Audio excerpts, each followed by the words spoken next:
It was bound to happen at some point here, folks. I think I have an excuse this time, though. At least I'll claim that just to make myself feel a little bit better.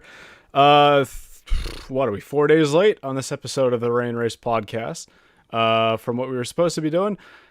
I fell asleep. I got to be honest with you. It was an incredible month of going around to new places and watching 48 hours of endurance racing in person for myself. Well, much more than that if you consider all the practice and qualifying and support races as well.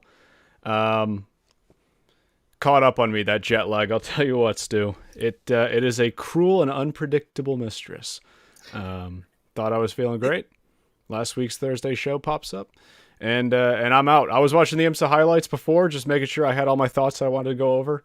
And the race itself wasn't that boring that it put me to sleep. So don't really know what to say about it. You know what? Sometimes stuff happens, right? And sometimes, yeah, like you said, you had a pretty good excuse for it. It's I couldn't imagine, going through staying up for these multiple 24-hour races, back-to-back weeks, and then coming back and having to jump back into the swing of everyday life. So you know what, we're here tonight, right? We're here to talk about Watkins Glen. We're going to talk about a little bit about the month in June in general, and I think, you know what, good things come to those who wait. I think that's how the saying goes, right? So hopefully hopefully everybody enjoys the episode tonight and has good questions for us, right? Because this is a good opportunity to bring up some talking points just from around the month of June as a whole. So if you have any lingering questions that have come to you in a fever dream, then let us know. Yeah, you sort of touched on it there. That's going to be the theme of the show. It's just wrapping up that month of... We've done it. This is the final day of the month, at least out here on the east coast of North America. We're wrapping up the month of June here, I guess, if you're over in Europe. It's already July. But incredible. And I will say an unprecedented month of endurance racing that... If we're going to be honest, I don't think we're ever going to see again. It was a bit of a happy accident. Some might not consider it happy, I suppose, if you're one of the 7 drivers who was involved in the 72 hours, or one of the journalists or photographers, videographers who was in charge of working at all 3 of those races. And then we throw the 6 hours at the Glen in there as well. We had it all this month, really. And I really want to spend some time this show, because it's crazy for me being back here. Being back at home is great. I don't have to worry about, hopefully, getting any network issues like I did last time. True. Despite the fact that it's a billion degrees Celsius outside, Fahrenheit as well. It's actually cool. You're fully on the Celsius train now that you spent a couple weeks in Europe, eh? I was a bit better than I was a month ago. But despite all that, it's cool where I am right now. It wasn't last show. But... all things considered, there's just a whole lot of thoughts that I wanted to unpack from this month. And I'll tell you one other thing, which is that when I was going back and sort of listening to some of the highlights of the last episode, I was already a bit caught up with the sleep deprivation, because that was our Le Mans review episode. And I was thinking after the show, there were so many things I wanted to talk about, and just completely forgot them when we were doing that show. So some of those things might creep into this episode as well. But it was a mere 4 weeks ago tomorrow night that I was sitting here in the same spot. We were recapping the IMSA 100-minute race over in Detroit, and I was leaving on a flight 24 hours after that episode.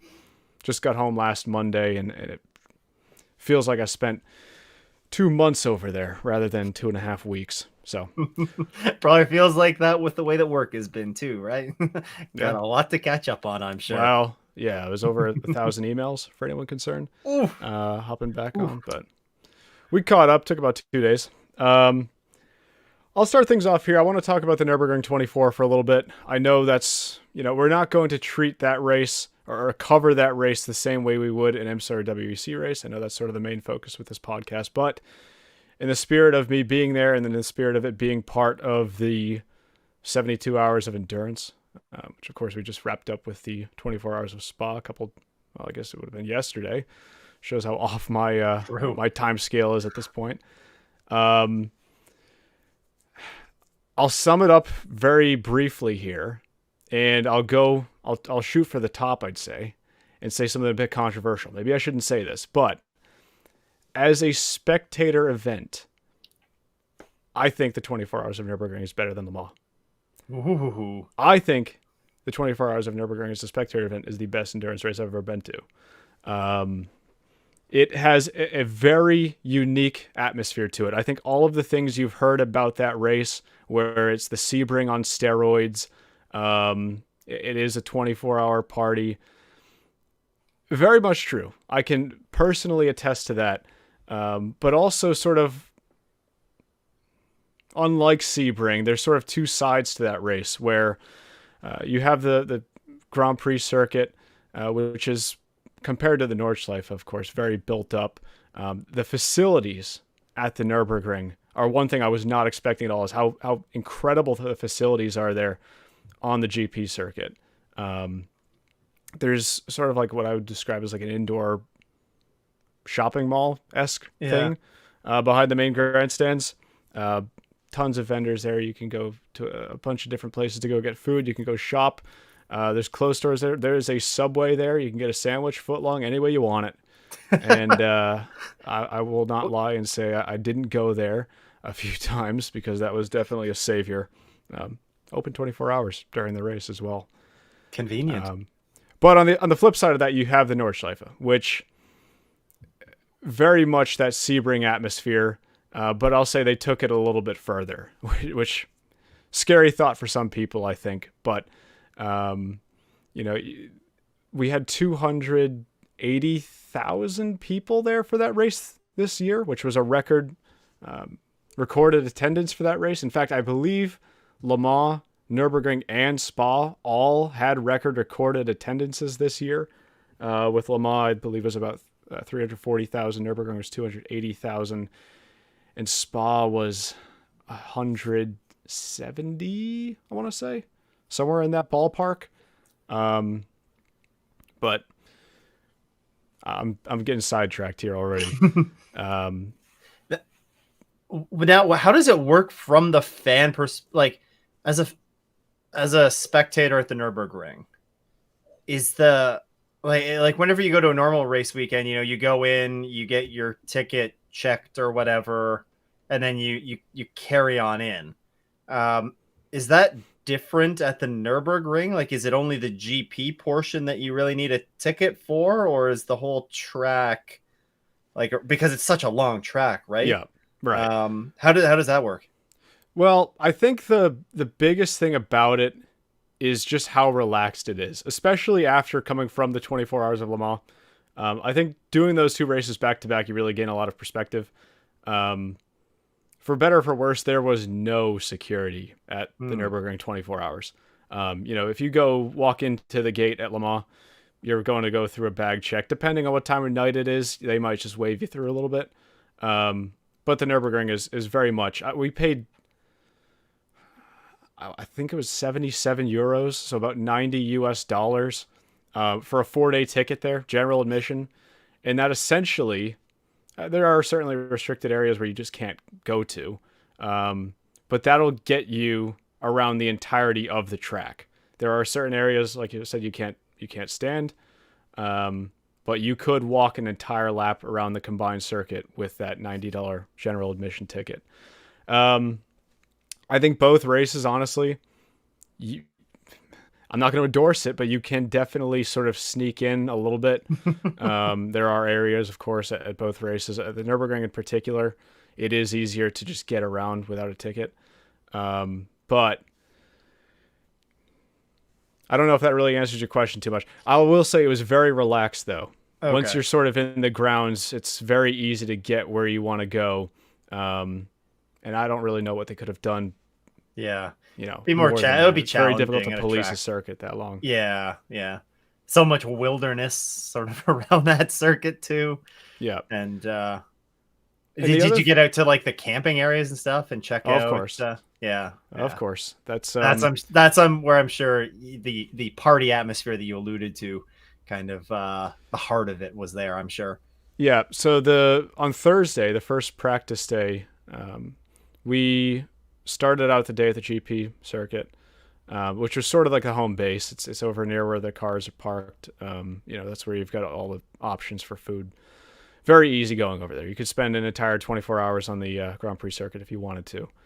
But I wouldn't recommend it because early on Thursday, we took a bus out to Brunchen, which is towards the end of the Nordschleife, right before the Dottinger Höhe, and took a walk from there out to the carousel. I'll tell you one thing. If you've never been to the Nordschleife, you don't know how much elevation change there is there. You can drive that track on the Sims. You can watch it on TV. I promise you do not have a grasp for the elevation difference that they have at that circuit. And it's pretty much never ending as well. There are some parts where it flattens out a little bit, but certainly that part of the circuit we were on, you were either walking up a hill or walking down a hill. And then also the other part of the Nordschleife I spent a lot of time was the entrance of it from the Grand Prix circuit. So sort of the start of if you're just taking the Nordschleife lap, the start of the track there, up past Flugplatz. So pretty good ways traveled there as well. There were other parts of the track I wasn't able to make it out to. I did take a bus to Adenau at one point for about an hour, just enjoyed the race there. But I did not make my way around the entire circuit, not even close. Makes sense. I did hit a step record, though. My recorded steps, which actually this year at Sebring was the record, was a record-breaking day for me during the 12 hours this year. It was like 38,000 steps at Sebring this year, and then it was 42,000 on the Saturday. No, I'm sorry, on the Sunday at the Nürburgring 24 hours this year. So it's a lot. It's quite a bit, and that's only walking about a quarter of the combined circuit. So at least that's a lot. One point to the other. I'm sure if you added up all the miles that I walked, I think it was like 22 miles or something like that. So a little bit over the actual combined lap. It's a lot of walking. Yeah. But just other things I want to say about that event. It's definitely a race that I've wanted to go to for a handful of years at this point. I think I first watched that race around 2015, maybe 2016 was the first time I had seen that race. I made a video about that race, about 4 years back at this point. Sort of the point I drilled home in that video is just how easy going, if you want to say the race sort of is. It's how old school it feels. Maybe that wasn't held true entirely, given the fact that the overall result was decided on a penalty this year. Yeah, it's true. But overall, you do still get that very old school vibe from that race. There are no safety cars, which is a big contrast to another race we're going to talk about in a few minutes here. But one of those events that you definitely need to make it out to at some point. As I said, I'll go as far as saying it for a spectator event, it is the greatest endurance race I have been to. Very different from Le Mans. Like, for me, at least, when you're sitting at the 24 hours of Le Mans, you feel the importance of that race. You can feel the history behind it. There's not quite as much of that at the Nürburgring. For obvious reasons, it's just not quite as prestigious. But in terms of accessibility, in terms of just how, again, relaxed, easygoing it is, I think it's unbeaten. From the handful of endurance races I've been to, both in the U.S. And the couple I've been to over in Europe as well, for me, it's number one as a spectator. There you go. Got to add the Nürburgring 2040 to your must travel to race list. Put it on the bucket list for sure. And the only 24-hour I have left now, the only major one, is Spa. I did not make the trek to do all three this year, and I'll say one thing. After the Nürburgring finished up, I was very confident and glad in my decision. I don't think there will be another time in my lifetime, at least, where all three of those races will be 3 weekends in a row. I definitely considered that back in the fall of last year when I was sort of planning this trip. on, do I want to go to Le Mans early, go to scrutineering, go to the test day, or do I want to show up later and go to Spa as well? It was something that was very tempting, but I think I'm going to take Spa up some other year, take it as a solo event, and try to take that in a bit more rather than being the final hurrah in what would have been an already extremely exhausting trip. Probably wise. Yeah. Anyway, that's me. How about you? You've been sort of on the road yourself, of course. Not as much as you, though. Well, spent time actually spent driving on the road were probably comparable. Fair. Although I got to drive on the German Autobahn, which is very fun. Ooh. And Did you have a fun rental car, or? I had a fun rental car. I also had a very expensive rental car for unfortunate circumstances that they just didn't have any other options that day. But I was in an Audi A6 Estate. Love estate cars. Wish we had them in the U.S. still. So, like I said, though, you were sort of out and about yourself, making your annual trek out to the Finger Lakes of New York. Had the 6 hours of the Glen, and it was a race that seemed weather-wise very similar to last year, and I sort of feel bad for you because I remember one of the things we mentioned last year, or you were talking about from your experience at the track, the sort of punishment that is getting a downpour thrown on you and then the sun coming out immediately after, and then it's extremely hot and humid for the rest of the race. They sort of started you off on the wrong foot this year for that one, right?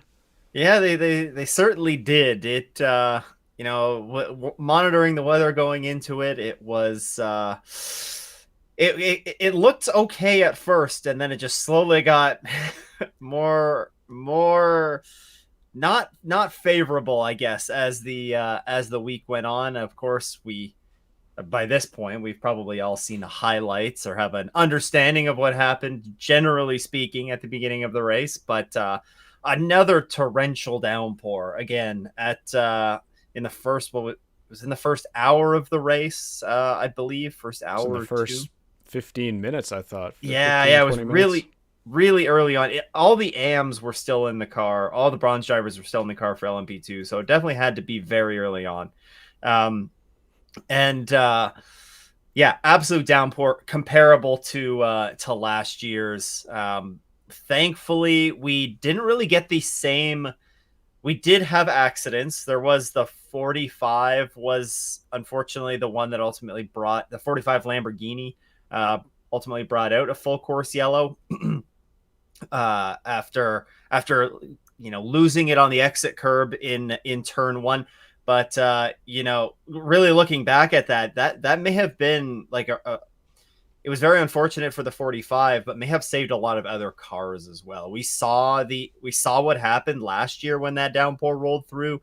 You had LMP2s going off. There was a rash of GTDs that went off. I think it turn 8 or turn 9. It was in the heel of the boot. But thankfully didn't have the same volume of accidents in that moment, at least. In this race. But really, really hot at the Glen. 110 degrees Fahrenheit is what it felt like on the ground for most of the afternoon. So, for me, I think that really impacted my view on this race. With the tremendous number of full course yellows that we saw in this one, with it being so hot and being on the ground for that race, every time a full course yellow came out, it was an opportunity for us on the ground to seek shade and cool off for, 20 minutes. Or if it was a long yellow, maybe it's a little bit longer than that. But it gave us a moment to take a breather away from the action, and it was welcomed. Whereas I think a lot of people who were watching the race at home, it was just interruption after interruption after interruption with a tremendous number of full course yellows. So I think from my perspective, I don't think there's any arguments here that there was some good racing that took place when we were green in this race. However, there was just far too much of it that was not under green flag conditions that I think probably a lot of people will look back on this race and really remember from it. But Yeah, very, very, very warm race. We saw the images, Romain Grosjean getting out of the SE63 and just, having bottles of ice water immediately dumped on him. Like it was extremely hot at the track. All of the drivers did a tremendous job considering the conditions. It's probably safe to say that this is probably the most extreme conditions that we've seen in an IMSA race in a few years, at least. In terms of heat, I know it gets pretty hot at the Glen. It can get pretty hot at Road America. But considering the conditions, the drivers did a good job there. But I think, the main thing that we're going to be talking about from this race is probably the full course yellows, right? Yeah. Or one of the negative points. I guess the biggest negative point of the race. Well, I think that was the standout for a lot of people. And it's sort of a good segue. I want to discuss this now while we're at it. We'll start out with sort of the negative, jump out to some of the positives later on, I guess. Flip the script a little bit here. Yeah, we had 10 full course yellows in this race, which for me, it didn't feel like as many. I think because a lot of them were sort of very close in proximity to each other. When I had to go back and look at how many we actually had, I didn't realize the number was as high as it was. But 6-hour race, 10 full course yellows. It's a huge contrast to what we were talking about with some of the other races this month. Of course, Nürburgring doesn't allow any safety car full course yellows in the rules. And then 24 Hours of Le Mans was by all means very clean this year. So this race was unfortunately a bit of an outlier there. And it does highlight something that I think we've talked about in IMSA in general in the past, which is there something IMSA can, and is there something IMSA should do to try to mitigate those? We've talked about this at length before.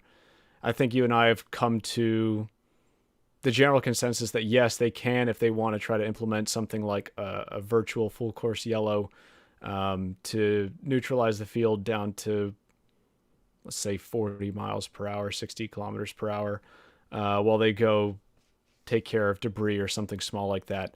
Yeah. Is something that they should probably look into. I'm surprised they honestly haven't yet, because we were talking about this. We might have been talking about this back in 2023, honestly. With this race, unfortunately, there just were a lot of crashes. A lot of them caused, or at least some of them caused by the conditions on track as well, and there's not a whole lot you're going to be able to do about that. So I don't know if having a full course yellow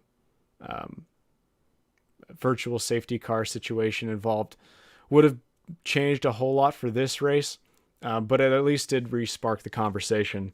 We actually had a couple comments from last Thursday, so people are tuning into the show and I wasn't, so I very much thank you for that.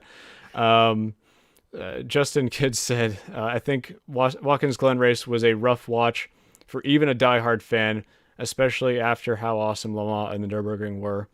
And then there was another comment from Blue Moon 95 saying, too many yellows for my liking. Overall, I like the race, but there were too many yellows. It was a tough watch being there in person, because once the race got going into a flow, a caution came out, ruins the entire flow of the race. I know you sort of said from a fan perspective, it was nice to be able to catch some shade there. Yeah. When when there was an abundance of full course yellows out. But as a fan of IMSA, I would imagine that was a bit difficult as well, like you said, or like the comment said. Difficult for the race to really get a proper rhythm going for the majority of it. Yeah, it absolutely was. And, I'm looking at the flags analysis, when it all boils down to it, we had the longest green flag stint we had in this race was 50 minutes. And it was in essentially the final hour of the race. We did have that yellow flag right at the very, very end. But 50 minutes, 51 minutes was the longest green flag stint that we had in this race, which isn't unlike Watkins Glen, that we have some chaos that brews through it. But this race was a lot. Obviously 10 full course yellows, just under half of the race was spent under yellow when it's all said and done. So, is this something that, the virtual safety car code 60 would ultimately resolve? It's not necessarily. I think, we talked a lot about the weather, the extreme conditions, certainly played a role in some of these incidents. And not even just the wet conditions as well. I mean, I alluded to some of the extreme heat that we saw. I mean, when you're as on the edge as a lot of these drivers are, it doesn't take a lot to get you distracted for a split second, and that's really all it takes at a track like Watkins Glen. We're not racing at like Bahrain, for instance, where you might be battling, extreme heat there as well. But if you do make a mistake, you're sliding off into an asphalt runoff, and you're able to get going again. There's a lot of different circumstances. Watkins Glen is going to breed more yellows naturally, but unfortunate with the disruption. But like you alluded to, maybe this is sort of a kick in the butt for IMSA to seriously, really look at alternatives for some of these full course yellows. A lot of these yellows ended up being short yellow conditions, which are a lot easier for fans to palate that. But at the end of the day, it's still a lot of stoppages. So it's tough, and maybe IMSA will be able to look at it, but hopefully we're going to see the drivers. We've had instances of this in previous seasons where we've had some messy races, and then the whip is kind of cracked in the races following it. Hopefully we don't see this stuff kind of carry over to CTMP, which is a scary high speed track.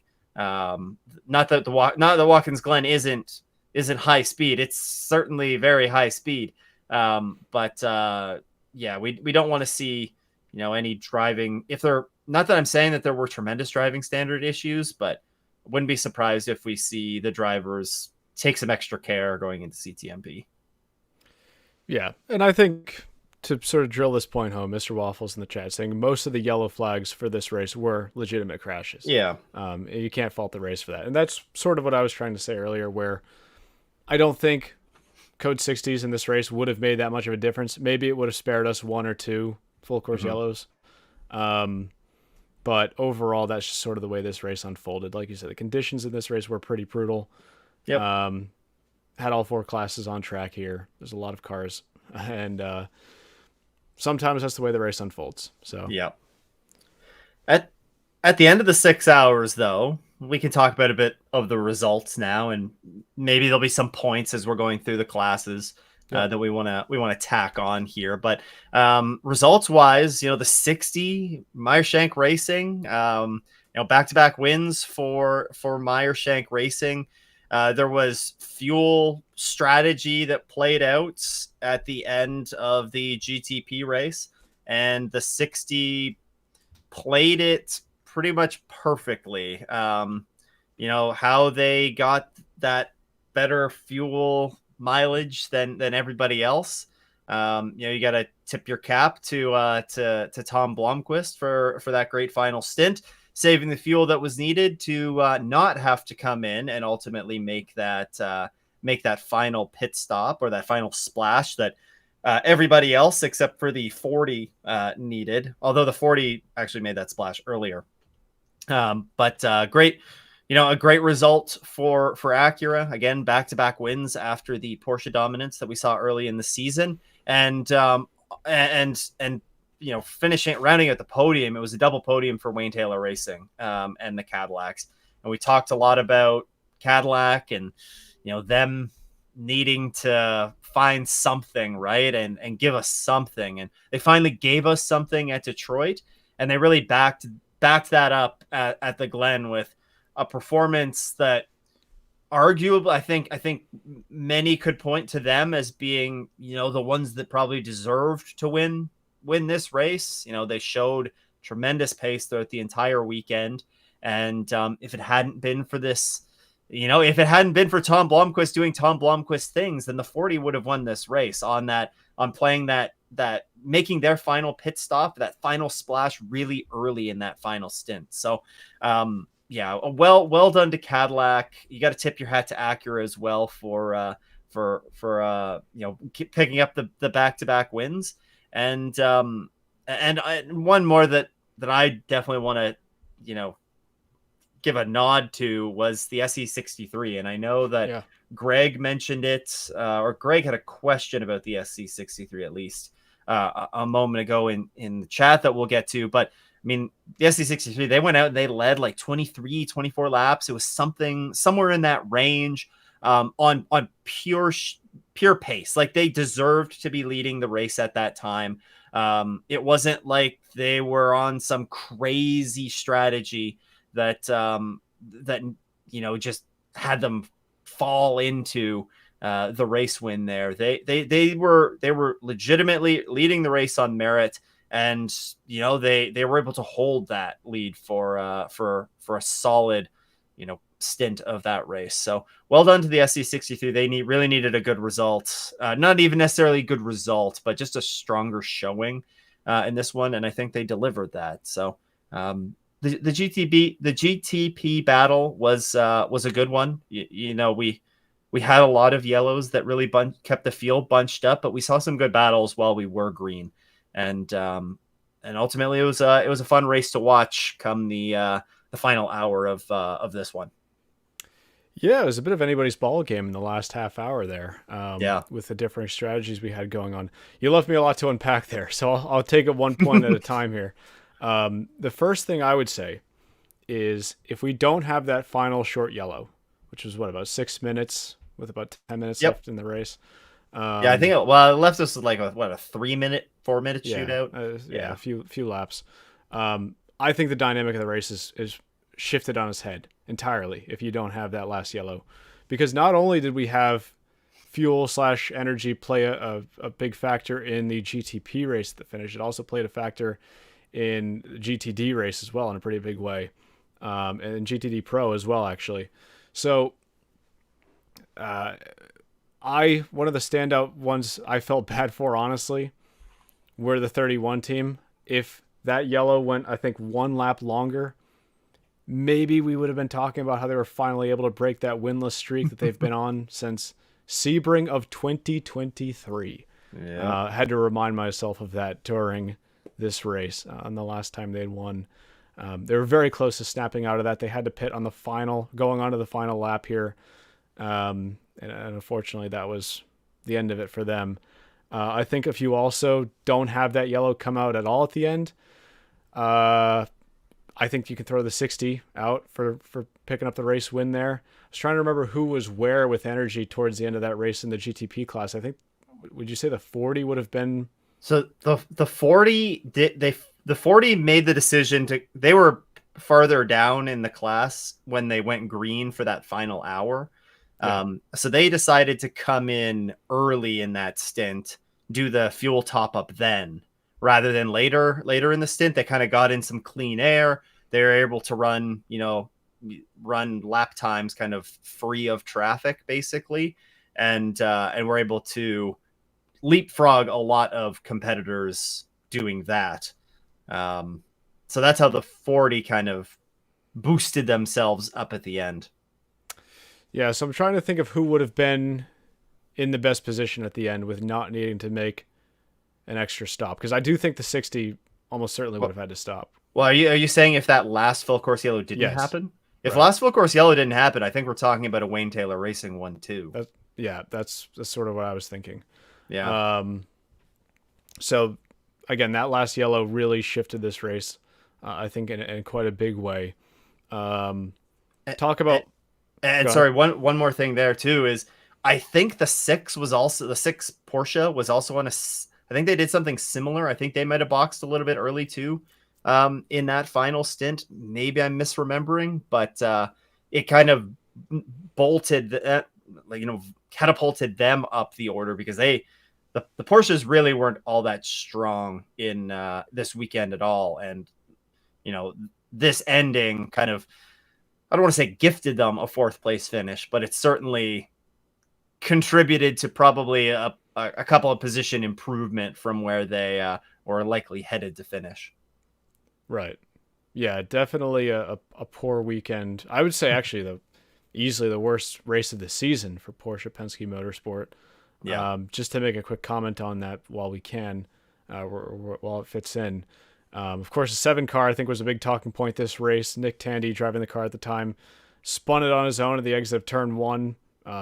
Really destroyed that car, and that was the worst. That was actually the first retirement we've seen from either of the factory 963s this season, and also by far the worst finish from either of those cars as well. That was the first time the 7 car has finished outside of the top 4, if I'm not mistaken, all year.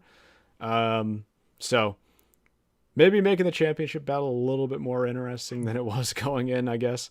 Yeah. They lost the championship lead.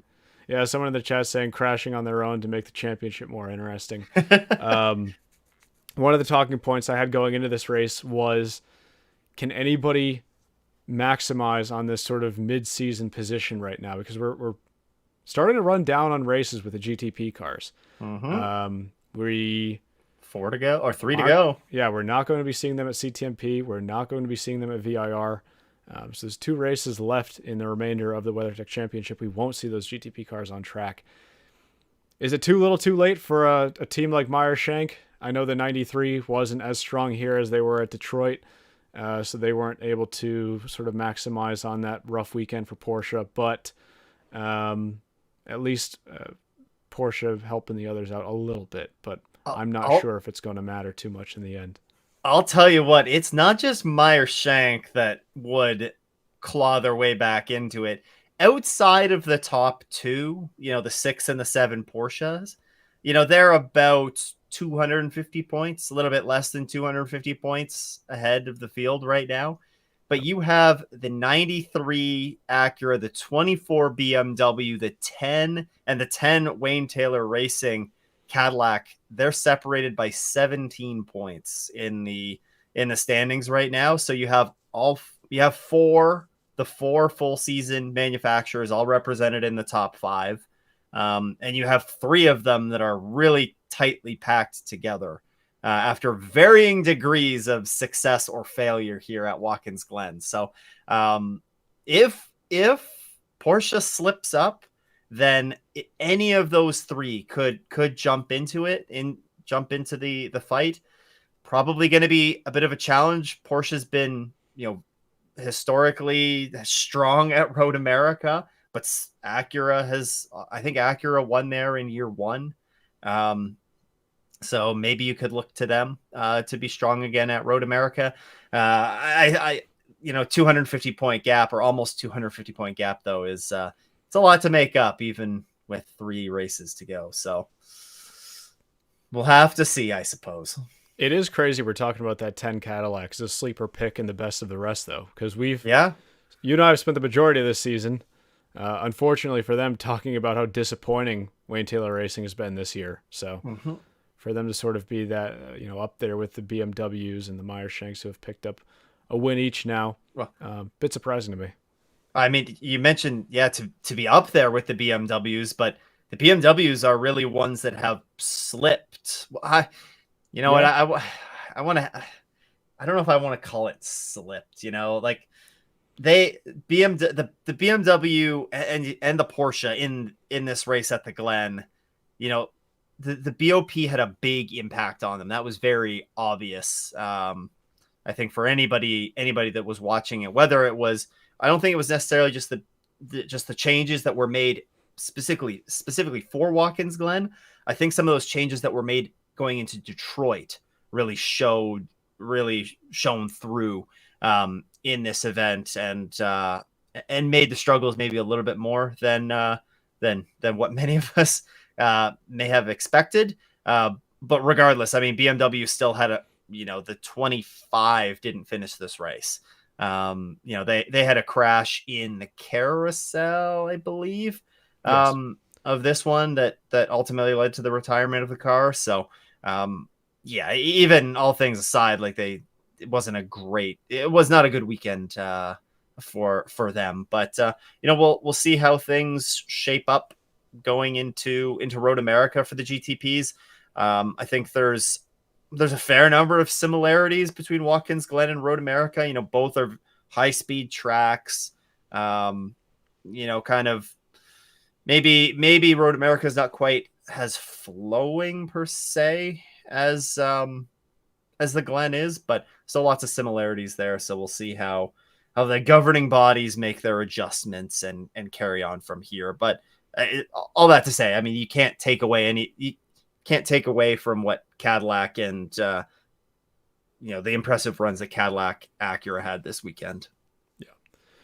And the last point I'll make on the GTP class, since you brought it up, and you mentioned we had a chat message from Greg saying, do you think the SC63 has turned a corner and possibly saved that program? I'll say one thing on this, which is that in our last show, which was about a week and a half ago, I said specifically before this race that this is a race that Lamborghini this is probably the most important race in their program. Mm-hmm. It might not carry, a success here would not carry the same weight that a win at like Sebring or Daytona would. And of course, I'm sure last year at Le Mans was very important for Lamborghini as well. But for the future of this program, I think this race is probably the most critical. It's at a point where you're running a low on time to try to attract a customer to pick up the program for next year, which is their stated goal. And unless something has changed behind the scenes, I believe that's still their intention for next year, is to find a customer who wants to run the car. I think by the time we get to Indianapolis, which is the next time we'll see them on track, we're talking about middle of September here.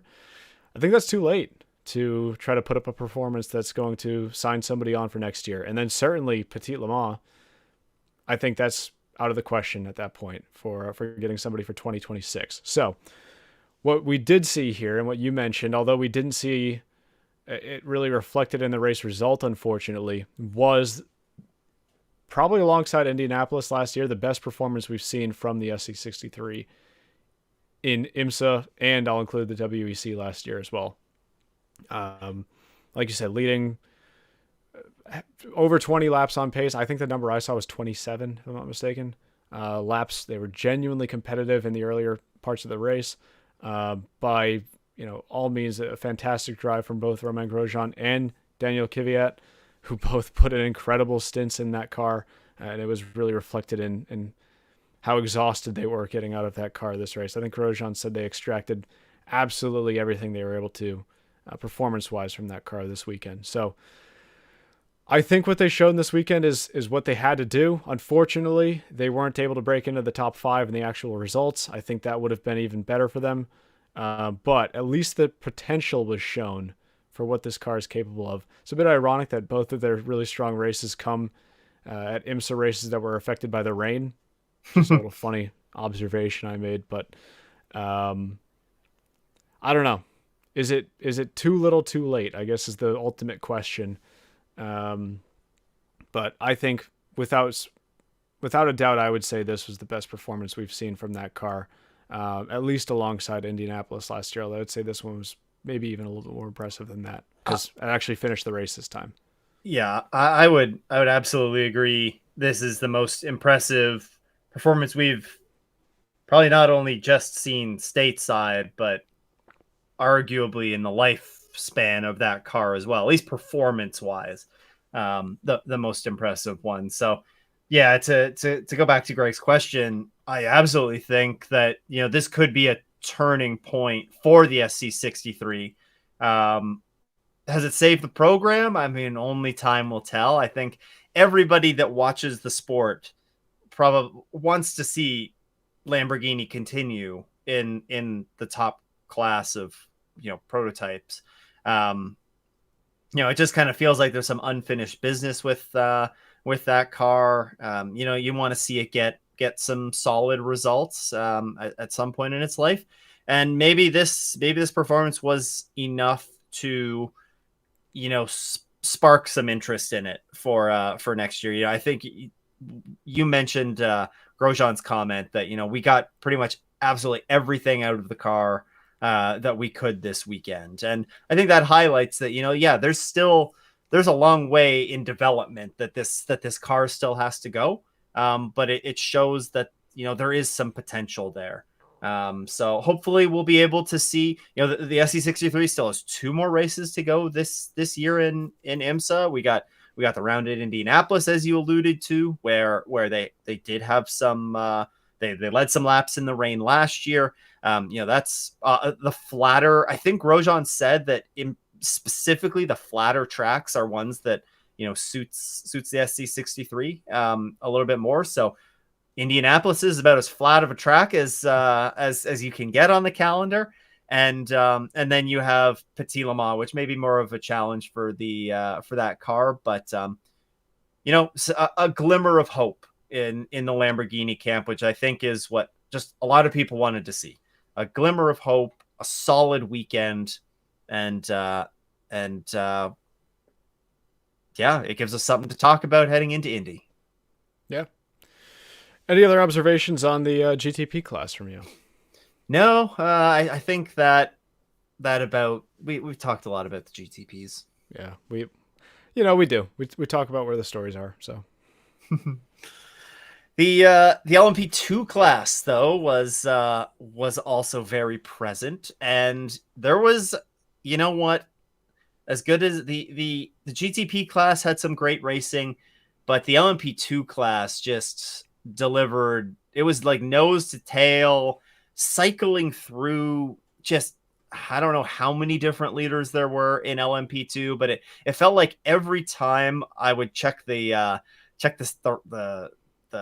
rankings for the running order for LMP2, it was just different cars leading. We had strong runs, of course, out of, Spike started on pole, led some laps. Tower Motorsport was looking really strong. The 74 Riley was really good. But in the end, it was the 22 United Autosport, Dan Goldberg, Paul di Resta, and Rasmus Lind taking the win there. Paul di Resta, really good final stint here to hold off Dane Cameron in Spike in the closing hour. We also had some fuel mileage stuff playing out in LMP2, again, as we did in all 4 classes, just with the way that the final full course yellow fell. But, some just more good racing out of the LMP2s. Of course, we saw some mistakes, as we are going to see from this class. Really big accident, actually, when the sort of during that wet weather period, the 52 PR1 Matheson car got looped around, I believe, coming back onto sort of the back straightaway, coming out of turn 9, and the 11 TDS Racing kind of drove right into them. I'm pretty sure that's the order that it was in. It wasn't the 52 that hit the 11, but the 11 didn't have a wind. The windshield got knocked off and all of that, and they still managed to come out and fix it, complete a few laps, but definitely a hard hit there. And but we're going to see some incidents in LMP2. That's just kind of the way it is. But yeah, some good racing overall in LMP2. I don't know if you had any additional thoughts on the class. Yeah, there's also a sort of a hidden strong recovery drive from the CrowdStrike APR number 04 car after a crash earlier in the race as well. Managed their way back into the top 3, finishing on the bottom step of the podium for that class here. So taking advantage of all the yellows that we had, I guess, a little bit. Indeed. And then we had GTD Pro again. We had a solid race here. We had the 48 Paul Miller Racing BMW pulling through and picking up the win in class there ahead of the 3 Corvette, and the 81 Ferrari snuck onto the podium there. I say snuck on because didn't really view them as, didn't seem like they were the strongest throughout the course of the weekend. BMW looked really strong kind of throughout this one. We saw Faf They had a strong qualifying. They were really strong coming into the race. They paced both the practice sessions. Took pole for the. This is like the first pole I think for them, like since they were with Porsche, I think. So it was a long time coming for Faf to get that pole, but then they had an accident. No, they had mechanical issues. What it was, kind of in the middle portion of the race that brought them out of it. We saw Rexy got up there as they always do, and they were in the discussions throughout this race. But some good battles here between BMW, Chevy. Ford was up there as well. The 65, no, not the 65. Was the Well, the 60? 65 was up there. The 65 is the one that got disqualified. Correct. Yeah, the one that failed tech. So, so the 65 was having a solid race, of course, and they don't get to reap the end result. But yeah, GTD Pro BMWs were really strong, especially once the Lamborghini, the FAF Lamborghini was taken out of the race, and there was some good battles throughout, as we've come to expect in GTD Pro. Yeah, tough race for Ford, I would say. Was really one of my key takeaways here. Just touched on the 65 car getting disqualified post race. They actually were rounding out the podium initially. They're the car that bumped the 81 Dragon Speed Ferrari up into that top three, my pick. So a rough weekend for Mustang, though, after a very strong win at home with that car from the race at Detroit a few weeks back. Yeah.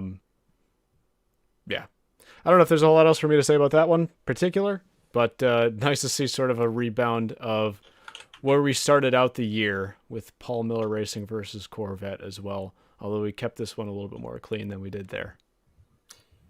We did. Yeah, I don't think I have anything else on GTD Pro, so I guess that will wrap up with GTD then. And in GTD, it was the 27 Heart of Racing Aston Martin that grabbed the win there ahead of the 70 Inception Racing Ferrari. Good result for them, and Brandon Arieb as they try and track down the Bronze Cup championship there. And then rounding at the podium was the 32 Korthoff Mercedes. You talked about a recovery drive for the 04 in LMP2. The 32 also had we're kind of forced to undertake a recovery drive as well. I can't remember if it was a spin or what it was that kind of hampered them at the beginning of the race, but they worked their way back up through the field throughout this one. GTD, it was again a lot of comers and goers throughout this one. We had some heartbreak kind of at the end of it, as you kind of alluded to on the top. I'll let you kind of mention that here in a moment, but yeah, another kind of typical GTD race where you have some you're not surprised at the cars that you have fighting for it at the end. But it's always a toss up in this class as to, who's going to be there at the end. And because pretty much any of the entries are capable of pulling off a win or a podium. Yeah. Thanks for the layup there. The heartbreak for the 12 Vassar Sullivan Lexus, handing the win over to the 27 Heart of Racing Aston. I think that was the pick I actually had. So got something out of this race, I think. But it was really surprising about the Lexus, at least from watching the NBC broadcast, because when they were showing the energy amounts that those cars had left, with about 2 laps left in the race, I believe the 12 car was hovering around 10% energy. Might have been a little bit more than that, but certainly 10% on the final lap of the race would be, even with 2 laps to go, would be more than enough under general circumstances to make it to the end. Ultimately, they ran out of fuel in the boot on the final lap of the race, and it's a bit surprising to me because I don't think I was expecting it. NBC commentators certainly weren't expecting it either. And so it sort of makes me wonder what was going on there. I don't know if that was just a glitch in the broadcast graphics, or if the car. This sort of brings up the story of fuel versus virtual energy, which is Mm, a confusing topic for many people. Just to give you the quick rundown of it, though, cars obviously have fuel in them. Cars run out of fuel, they're not going to move. But they also have virtual energy. And the concept of virtual energy is really used for balance of performance purposes. It's mainly an easier way for the organizers to manage stint lengths with these cars. We first saw this with the prototypes, where they were sort of using it as a combined measure of hybrid and internal combustion power. Uh, Recent years, they've moved it over to the GT3 classes as well in both IMSA and the WEC. So we're seeing it now in GTD Pro and GTD in IMSA as well. So in essence, what could have happened is the car could have had this virtual energy in the car still, could have had 10% left, but had no fuel left. Now, that would be a very rare situation because in almost all circumstances, the car would run out of virtual energy before it runs out of fuel, which I think is another sort of confusion with sports car racing sometimes, where it's a bit similar to Formula E, to keep it simple. If a car hits 0% energy in Formula E, they're not going to stop dead on the road right there. They still have energy left in the car to make it to the end, or at least to make it back around to the pits. Similar concept here, where if a car runs out of virtual energy, you would expect that it's still going to have some fuel in the car to be able to make it around. They would just, of course, pick up a penalty for running out of virtual energy. So for me, I'm surprised that that car wasn't able to make it around. It was reported after the race that they did run out of fuel, so it wasn't like it was some sort of mechanical issue on the last lap, at least to my knowledge. Just something, I don't know if we ever got the answer to that, but definitely a weird, rare scenario that seems to have occurred there. yeah, I mean, we got to remember too that the the virtual energy, or that energy for these GTD cars is new this year. It's the first year of the torque sensors, and I believe that the torque sensor information would have to be where they're getting any of that virtual, like if that reading Yeah. on energy level, which because so yeah, I wonder. Yeah, there could be a lot of things that go into that. I do know, I was just looking at the BOP from the BOP table from coming into the race, and you know the Lexus is definitely a fuel guzzling beast compared to all of the other cars. They had the most available max stint energy to them heading into the weekend. So, which for the GTDs is just fuel. So yeah, interesting to see, you know, them running out of fuel. Maybe just didn't quite, obviously, well, maybe just didn't quite get it full on that final stop.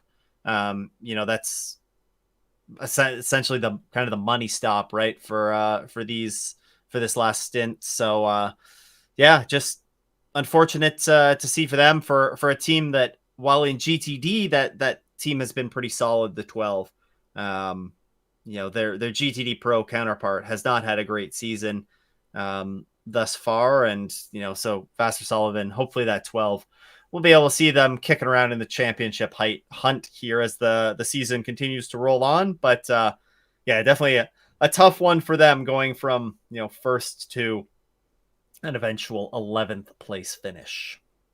Yep. And just to make one more comment on this idea of virtual energy,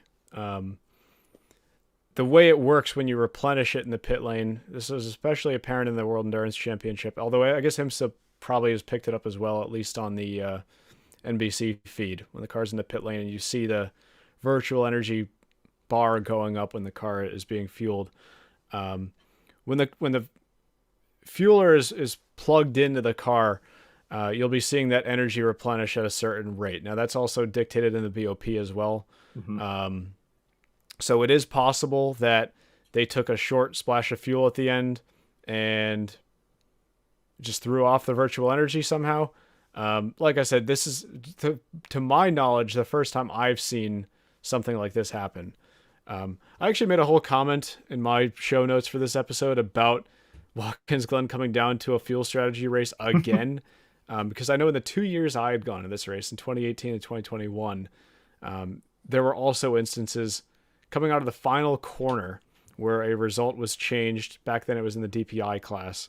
In the final corner of the race for cars running out of fuel. Back in 2018, I believe it was Juan Pablo Montoya in the Acura losing out on a possible third place finish, I believe. And then I want to say the 48 Cadillac picked off somebody at the very end in 2021. So Watkins Glen, for whatever reason, by circumstance or whatever it may be, always seems to be one of these races that encourages an exciting fuel mileage race at the end. And this year was certainly no exception. Yep, that is certainly correct. It was an exciting fuel mileage race at the end of this one. Yeah. All right. Any other comments we want to make about Watkins Glen? I'll switch over to some questions if we do. Yeah. What do we got question-wise here? I guess we can maybe start at the bottom. What do we... so Mr. Waffle said, Grosjean said the car had no drink, no AC. And then Greg, I get no AC, but how do you not have a drink system? That's it. I wonder... I feel like the car would have... So IMSA does mandate. There are some mandated systems that are in these cars for really driver safety. Now I feel like maybe AC isn't mandatory, but I feel like a drink system would be, well, drink systems in these cars are usually like a water bottle in the door that you can hook the drink hose up to, essentially. It's not really that advanced. So maybe it wasn't working for Grosjean, but that's interesting. A lot of the cars now, a lot of the drivers use cool suits as well. And they have like a box. If it's in one of the GTD cars, for instance, it's usually in kind of where the passenger seat would be in the car. There's usually a cooling box that's there, and they can connect their cool suit into it. But I guess the prototypes might be a little bit different, or maybe the Lamborghini is quite different in that respect. But Grosjean looked gassed when he got out of that car. Yeah. Well, and you've seen these systems fail over in Formula One as well. I mean, this is certainly something that's happened in other series. I don't know how IMSA would police needing a drink system to work. Yeah. Because how are they going to know until after you get out of the car? Well, I think I think that's one of those things. If it fails, you just kind of out like tough beans, you know? Right. Like it sucks for the drivers. Yeah. So I did see something about that though. But in terms of the technical way of how a drink system would fail there, I'm not sure. Beyond the water boiled. I've seen it happen in other. Yeah. Well, you would know better than I do from being there. Yeah, tough one. Another comment on the bottom here. We're gonna do this now. Are we gonna do this? Oh yeah. Do we want to wait? Do we maybe we wait on that one? Hell with it, Stu. I'll do it now. We'll keep it a little brief, though. Okay. We'll do it live. Thoughts on Toto Wolff's BOP comments and Mercedes not entering hypercar. So yeah, this was. I guess we've been a little short on news recently. Which, with all the endurance racing going on, we haven't had any major groundbreaking announcements, apart from that of a Ferrari 296 Evo GT3 being announced yesterday, or this weekend. I can't remember if it was yesterday or Saturday. That was really it in terms of any groundbreaking new news. That's not even that groundbreaking. Let's be honest. Right, it's the standard that's Evo upgrade these days. Everybody except Lexus has taken an Evo at this point. It's true. So anyway, just keep getting sidetracked here. So Toto Wolff, to keep it brief, said that he and Mercedes are not interested in entering hypercar right now. because of the balance of performance system that's in place. They would have preferred to see a cost cap system in place, similar to what they're seeing in Formula One. These sort of echo comments that Max Verstappen's made in the past, in terms of, we know he wants to do endurance racing at some point, but he has been critical of the balance of performance right now in endurance racing, at least in the World Endurance Championship, when asked if he wanted to race at the 24 Hours of Le Mans. To give my 2 cents about this, it is a compelling argument. It is a valid argument from Toto Wolff that there are definitely flaws with the current BOP system. I have certainly expressed my own. I've expressed my own thoughts on this at length before, so I'm not going to go over all of those right now. But I do think that it does speak to the fact that BOP is a very challenging political climate right now in endurance racing, specifically with the World Endurance Championship. When you house the world's most prestigious endurance race and you have 10 plus manufacturers now in your top class that are vying for victory there, and all of them are under management of balance of performance, that is, of course, going to be a topic that gets brought up. So I do think there are improvements they can make there. I talked about this a little bit in the last show even, but I've talked about it plenty of shows in the past as well. I don't have the answers on what they should and could do to improve the current system. But I do think, with comments that we've been hearing from manufacturers, and really on-track performance this year has been a bit inconsistent as well. I think there are improvements that can be made. So that's where I'll leave it. I'll say the same thing as I always have. For Mercedes, and I guess it's difficult to, when you have things like this, because you have somebody make a comment about it who, we haven't had substantial rumors that Mercedes is going to be joining. Their name was floated around in recent time that they were at least considering joining either LMDH or hypercar program at some point in the future. But there was no formal commitment, no heavy rumors that we'd seen from manufacturers like Ford and McLaren before they formally announced their programs. To be honest with you, I don't think the ACO cares. I don't think the ACO cares. I don't think IMSA really cares right now. As weird as it is to say, as insane as that is to say, that you have a manufacturer as large as Mercedes and you can look at them and say, okay, we don't really need you because we're already at max capacity grids and we've got 3 more manufacturers joining in the next couple of years. So we'd love to have you, but if you're not going to join, no big deal. We're not going to reinvent the wheel for you guys to join. Right. Yeah. So I don't make too much of it right now. I think it sort of ties into what I've said for the entire BOP argument in general, where I hope that the manufacturers that we have in the series right now are satisfied with the current system. And if they're not, and it becomes close to a point where we're at risk of losing them because of said current system, then we need to start seeing radical changes and quickly. Because I talked to somebody about this during Watkins Glen while we were watching in the Airbnb in Germany. Had plenty of time to talk during those full course yellows. And I said, well, what if a manufacturer like Toyota pulled the plug because they're not satisfied with balance of performance? And he said, I don't think the ACO will care right now. I think they've got more than enough people.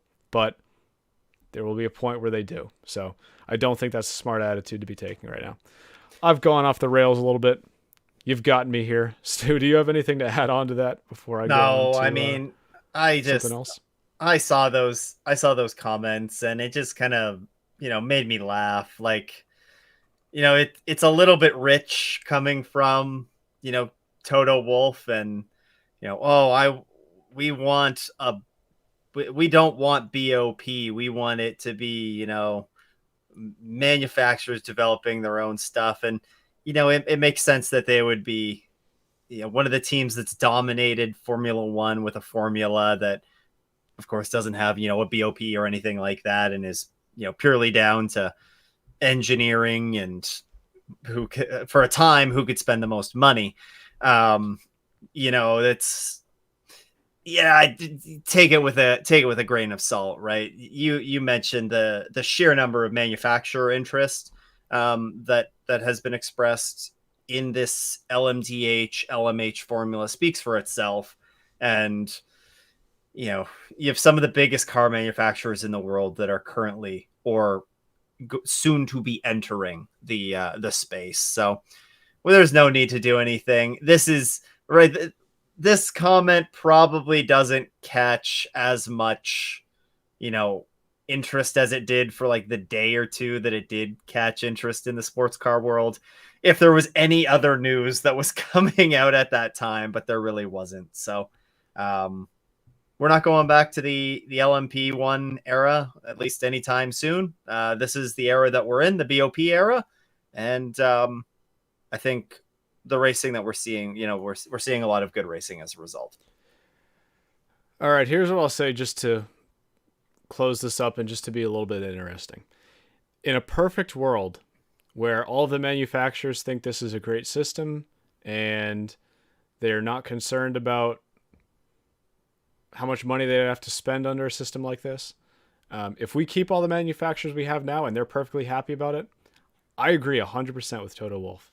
I would love to see a system where all of the manufacturers are okay with spending a cost limited amount, 30 to 40 million euros on a program where they can develop the car if it's lacking performance, and we have an ultimate challenge for top manufacturer to win some of the world's greatest endurance races in purebred prototype machinery. I would love that.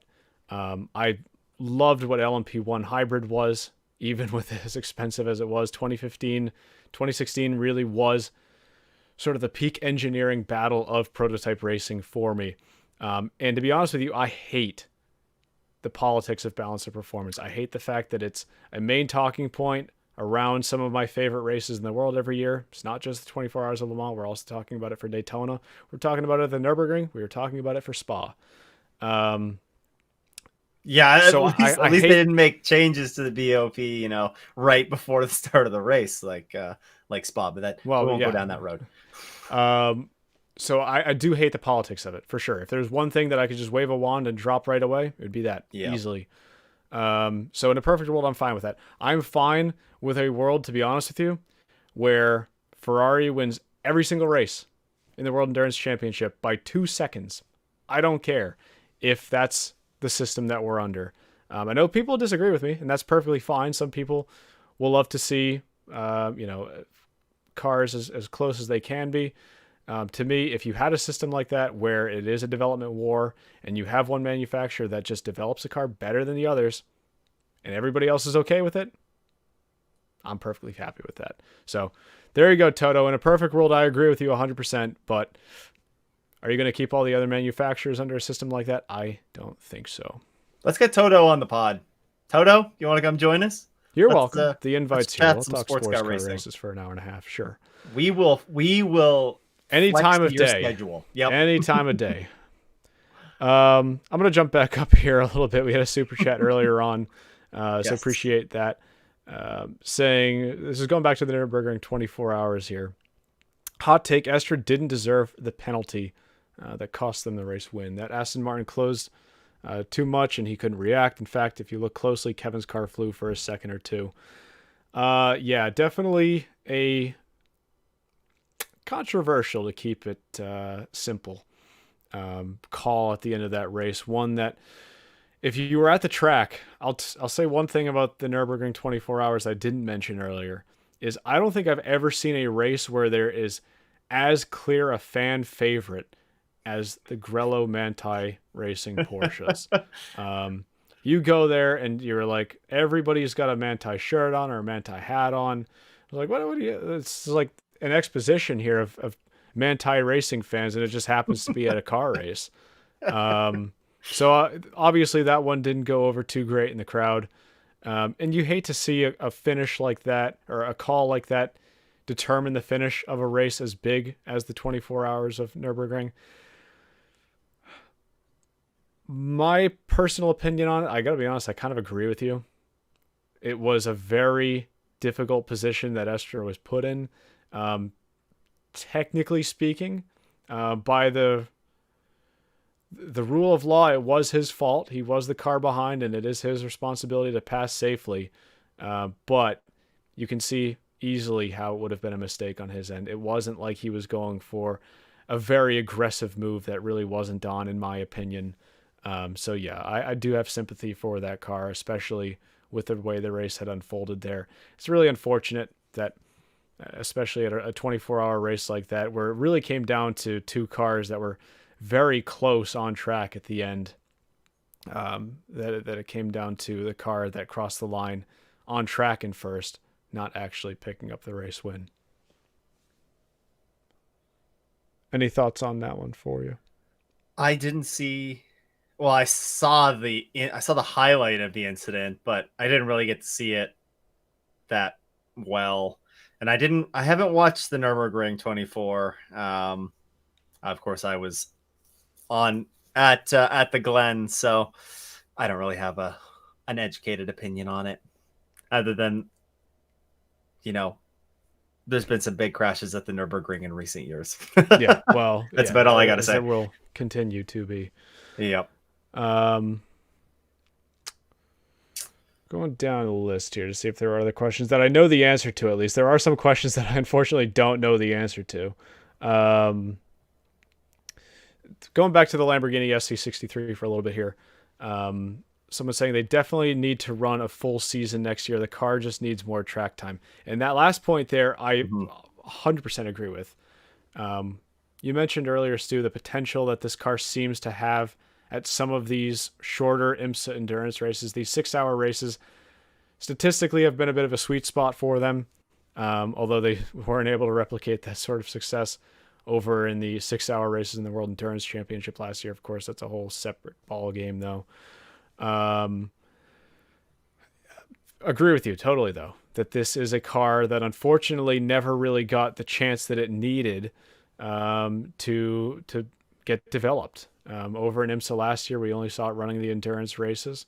Missed the 24 hours of Daytona last year, so they were already one down. And they missed really the longest track test that they could have gotten for that car to start up that car's competitive history at Daytona last year. They did the 1 hour of Daytona this year. Correct. And add on to that, over in IMSA, they've only been running one car as well. And you pair that up with a manufacturer like Cadillac running 3 cars in IMSA this year, Porsche running 3, sometimes 4 cars in IMSA this year. The proof is in the results, I think, where they just aren't able to find a rhythm with that car the same way that some of those other manufacturers have been able to. So it's unfortunate. I wish Lamborghini had put more of an investment in from the start, because now you're sort of at a bit of a chicken and egg problem where you need the car to have stronger results in order to attract a customer to race the car next year. But there just isn't really enough time to do that because the car is only racing in 5 races this year, and the first 2 races were disappointing for them. Now they only have 2 left, but they're running out of time to find anybody before 2026 hits the ground. So we'll see. And they're being sued. Well, yeah, over in over on the WEC side as well, Prema and Lamborghini are in a bit of bad blood right now. So Indeed. Not the best circumstances for that program, but as you said earlier, and as I'll agree 100%, it's something I'd hope they're able to turn around for next year, but we'll have to wait and see. We got a fun one here. What do you think is prettier, the new McLaren or the new Genesis? Talked This a is an little easy bit about one the for new me. McLaren last episode. I haven't seen the new Genesis in person, so that's a bit of a difference. Okay. Well, I 99% of us haven't seen both of them in person. So well, I will say I do think the Genesis looks better though. I am guessing you're sort of going the same way. not even a contest. Yeah. I hate the look of that McLaren. Well, I suppose which one shows up first in IMSA? Will that sway your opinion? Yes, Zach Brown. If you want to bring that bad boy over early, I'll say that that is the most beautiful car on the grid. But I mean, Genesis is the only. They've confirmed that they're going to be coming to IMSA. So Yeah, they you just know, haven't confirmed with who yet.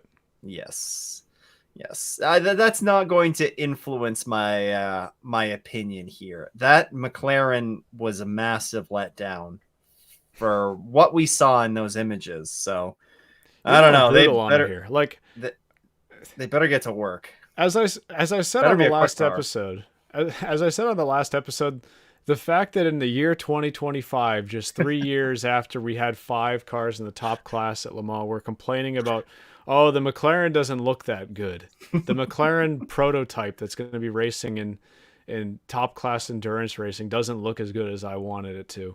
Is really the biggest first world problem we've ever had in endurance Well, racing. So if I'll you be I'll, are I'll be honest with you. If I was one of the officials homologating the cars, I'd say no. You can't even homologate that thing. It does not bear striking enough resemblance to your road cars. That is a key piece of these LMDH regulations. Is well, it's got to look gotta have some of those design elements from your road cars. I just outright send McLaren back to the drawing board. Be like, give me something that looks more like a proper McLaren.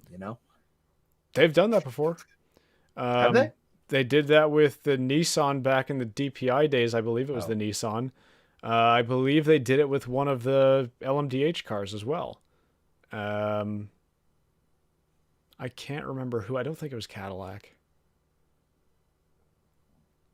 Acura, maybe? I don't No, I remember. can't remember. So I feel like it's happened a couple times. I am 95% sure it happened with Nissan back in the DPI days, though. So it has happened before that cars have been turned away because they don't bear enough resemblance to their manufacturer styling, which is really a big aspect of current LMDH regs. yeah, I'm just gonna rant about this McLaren until we see it in IMSA, and then I'll ease up on them. Wait until the livery's on it. I think, I've seen cars transformed when they get a proper racing livery on it. So, Yeah, I suppose. anyways, I suppose. softball question for you here: are you going to the Chevrolet Grand Prix? I am on only 2 of the 3 days though. Only the Friday and Sunday. Half the day on Friday and Sunday. So I have a wedding to go to in the middle of it. So you can catch. Well, I don't think I'm going to catch El Noob there, unless if El Noob is coming up. Considering we're getting this is Argentinian pesos. Is that what? Yeah. I believe from the super chats. So unless if El Noob is coming up from Argentina, then I guess I won't be catching you there. But if anybody is listening to this, I will be at CTMP. Question on how much did I spend between flights, tickets, hotels to see the 19 days I was over in Europe to go watch Le Mans Nürburgring. If I knew a close enough number, I'd tell you. I'll tell you I went a little bit over budget as travel expenses go, but I will say one thing. If you are trying to go to races like these, because all things considered for how long I was over there, and with Le Mans 2023, I really just went cheapest route I could go, general admission. This year it was being in the ACO member area, grandstand seats on the front straightaway for the start and finish of the race. It was more expensive this year than it was when I went in 2023. But if you are able to, there are a couple things that are your friend over in Europe for these races. Number one would be getting accommodations very early. Like, for example, I booked the Airbnb for Le Mans this year about 15 minutes after the 2025 WEC schedule came out when I knew the date for Le Mans. And Nürburgring was also like well in advance. It was at some point last year. And you can actually find accommodations fairly cheap if you're willing to go a little bit outside of the cities. It's about a 30-minute drive for both races. The other thing that helps compared to some IMSA track standards. So well, yeah, because I'm used to coming from like Sebring or even Yeah. Watkins Glen has a pretty rough commute as well. Like when I went to Watkins Glen both times, it was about a 45-minute drive because I was actually staying on the Pennsylvania-New York border Jeez. both times for that. I didn't have the. Actually, that's not true. 2018, I was camping. I was in the state park. 2021, I was staying in Pennsylvania. Um, but look at this. Look at my ability to lose the train of thought. With this race, though, yes, it was about a half hour, which I think by European standards is a little far. But for me, after driving an hour and a half each way every single day for Sebring this year, was perfectly acceptable. And then also, if you are able to go in a group of people, whether it's family or friends, I was there with a group of 4 people for Le Mans and then 4 people for Nürburgring. There was a little bit of difference between who was actually there. Some people were there for France, some people were there for Germany, some people are there for both. So there was a little crossover there. But getting that all squared out and split up brings the cost down significantly. I would say ballpark, I definitely spent under $4,000 between everything. So there you go. I don't know exactly how much though within that amount. I spent about 50 Canadian dollars to watch Le Mans this year, so because I ended. Well, how expensive was your seat to go watch it from the finish from the grandstands of the Canadian Grand Prix? Unless you weren't there yet. We don't need to talk about that. Yeah. I did end up buying the WEC TV for Le Mans though, even though we didn't get the English commentary, so because that was geo-blocked. But I didn't have to listen to commentary. Yeah, we didn't English commentary was geo-blocked? Yes, on WEC TV it was geo-blocked for North America because it was being broadcast on other partners, but I tried to watch the race on. It used to be called Discovery Velocity, but I timed it out. There were commercials. It was like every 7.5 or 8 minutes. There was just an auto commercial that was the American TV experience for like a minute and a half, and it drove me nuts. So I was like, no more of this. I'm listening to the commentary-less broadcast, and I'll put on Radio Le Mans. Parlez-vous français or non? No, ma français est très mal. Oh, I would say so. That wasn't.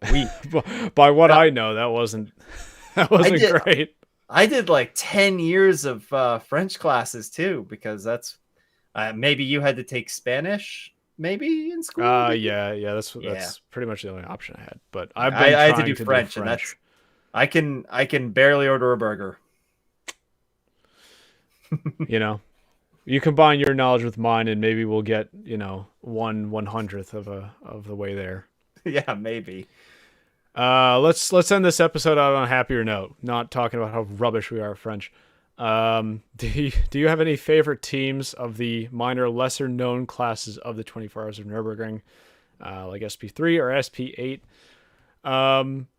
There are a ton of cars at the Nürburgring 24, so there are a handful to try to get your eyes on that you wouldn't see in other series around the world. One of the standouts for me, I don't remember what class it was in, Volkswagen Beetle. Very fun car to watch at the race there. Of course, we don't have the Foxtail Opel Manta anymore. We had the Dacia Logan as well, another fan favorite. I will say the fans at the track were definitely giving that car a round of applause every single time it went by. No matter where you were on track, somebody was putting a fist in the air for the Dacia every time it went by. Next year, I believe we have a Renault Twingo showing up at the race. I'm sure they'll get equal fanfare as well. So I always love those entries. Those are the cars that to me make the Nürburgring 24 what it is. I am not interested in a Nürburgring 24 that is purely GT3 cars. I'll say that much. I am there. And of course, those GT3 cars take the priority. The overall win is generally where most people's eyes go for a 24-hour race or for sports car racing in general. But seeing that variety of cars on track is an experience that is pretty much solely unique to the NLS slash Nürburgring 24 hours nowadays, or it's not even NLS anymore. I think maybe it is NLS. I can't remember. Well, there's the two of them, right? That are competing. They're butting heads. I don't know the politics of it's the Nürburgring racing scene, but I do know what I saw on track at the Nürburgring 24 is a unique experience that I was very glad to see. So yeah, some of my favorites in there. I also just give a shout to the Subaru WRX STI as well. Just again, for being another interesting car that you don't see typically, at least in the North American racing scene. I know if you go over to Japan, you'll see them racing there. Was the Glickenhaus in it this year? It was not, actually. Okay. Unfortunately, we did not have the Glickenhaus show up, but massive variety of cars elsewhere. From the IMSA side, we had Brian Herta Autosport there, racing the TCR cars. Of course, they were under the Hyundai Motorsport banner. Yep. Over there, but nice to see some people from over in the Michelin Pilot Challenge making their way over. This was the first time we saw Robert Wickens racing in the 24 Hours of Nürburgring as well. So some familiar faces. It was great to see everybody. They finished second in that class, I believe. The IMSA car did. So yep, it's a solid run for them. Yeah, Hyundai was kind of sweeping the floor with TCR there. They were the only factory TCR car in that class. I think there were 6 cars in that class. Okay. Represented. So yeah. Anyways. Yeah, I don't have anything. I don't have anything to add to those teams at the Nürburgring. I'm definitely not. I do enjoy watching the Nürburgring 24 when I am able to, but I don't know enough about all those other classes. Well, next year it's in the middle of May. To my knowledge, the only competing race next year is the Grand Prix of Indy and IndyCar, although maybe IMSA at Laguna Seca is that weekend as well. I don't know. Either way, I'm going to be home for that one probably. I don't think I'm going to be back next year. So we'll get on Discord and we'll watch that race because it is definitely one of those races that you have to experience, whether you're at home or at the track. Anyway, that's it. 72 hours of 3 24-hour races plus the 6 hours at the Glen, all wrapped up. Moving on to July now. But the sports car racing doesn't stop. We have, of course, coming up in 2 weeks' time, just under 2 weeks, the Chevrolet Grand Prix over at Canadian Tire Motorsports Park, which, of course, you'll be attending. And we've got a clash that weekend because we also have the World Endurance Championship over in Brazil. So we'll be back to hopefully preview that episode in a couple of weeks' time, and then another one to give our thoughts from both of those races. Continuing on here into the second half of the season for both IMSA and the WEC. So thank you very much to anybody who tuned into this episode tonight, or if you're here on a podcast platform. Hope to see you in the next episode. Take care.